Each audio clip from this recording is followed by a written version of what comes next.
So guys, this is actually a very special moment for me because Steve, I don't know if I told you this, I'm sure you know, but you were my very first mentor in real estate. I learned wholesaling from you. I learned flipping from you. I don't know if you remember this, but you did an event back, it must have been 2004, 2005. And I came with my brother, Bob. Yeah.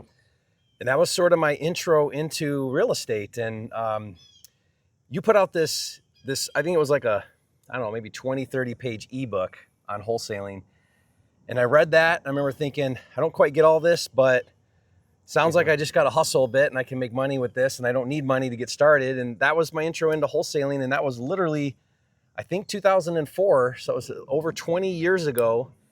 And I've just built this amazing life and I really owe all of it to you for being able to learn that from you. And I think we're pretty close in age. You must have been pretty young when you were started with education and teaching.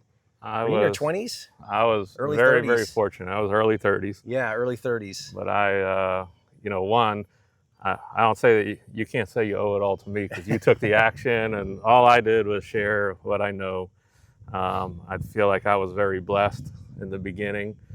I was a guy as I was picking up those little tidbits. I was out there doing it, but I was so grateful for anybody who ever gave me help that all I wanted to do was give it back to others and help others. And so, going back to those days of coaching and teaching, I never wanted to be a teacher. It was never on my list of things that I wanted to do. And but I found myself always sitting down with people and teaching everything that I knew and answering every question. And I loved doing that. I was passionate about it, but that started becoming bigger and bigger and bigger. And I don't know if you know the story about, I started telling people I couldn't have lunch or dinner with them anymore because it was 1 month where I had lunch or dinner where people wanted to pick my brain. And it was 27 times in 1 month. And those were always 3 to 4 hour sessions. And so life was good. And then I look back and all of a sudden this 1 month I'm feeling overwhelmed. I'm wondering why I couldn't keep up with my own stuff. And I looked at my day planner because we didn't have the phones then. But that's when I started teaching a little more formally. I wrote the first course, Wholesaling for Quick Cash. And that was my whole goal with that was just to answer people's questions and not hold anything back. It was just, this is exactly how I do it. And again, that was something, I didn't write that for the money. And I shared this with somebody just recently.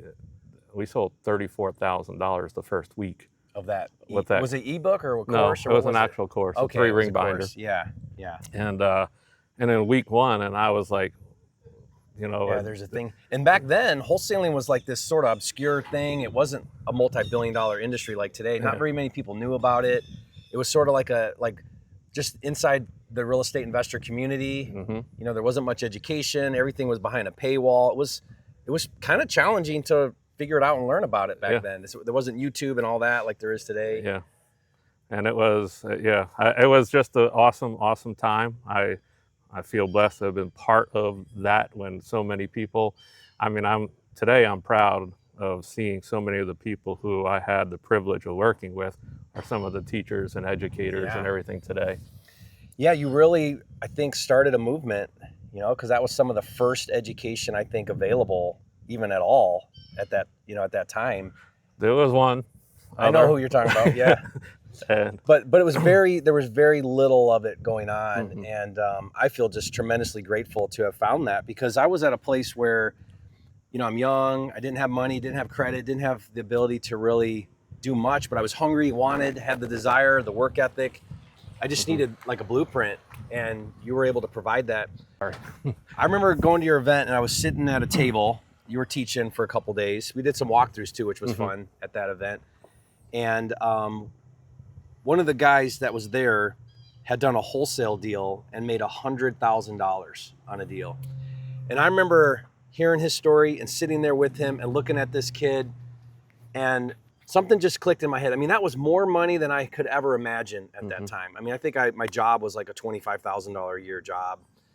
And it just, for the first time in my life, I saw a possibility for a better life financially. And I felt like this is something I can do.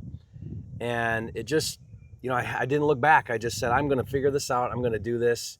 And I just moved forward and put in the work and was able to, you know, build this amazing business and life. And Steve, you've been not just a great teacher for me in real estate and helped me get into real estate, but we've stayed friends all these years, and you've been a real mentor to me on what it means to be a godly man, you know, a father. You have a movement called Lifeonaire. If you guys don't know what that is, maybe we can put some information, but it's an idea around living life to the fullest capacity, not just make money, but actually all the other parts of life that matter even more than the money. Money's just a vehicle, right?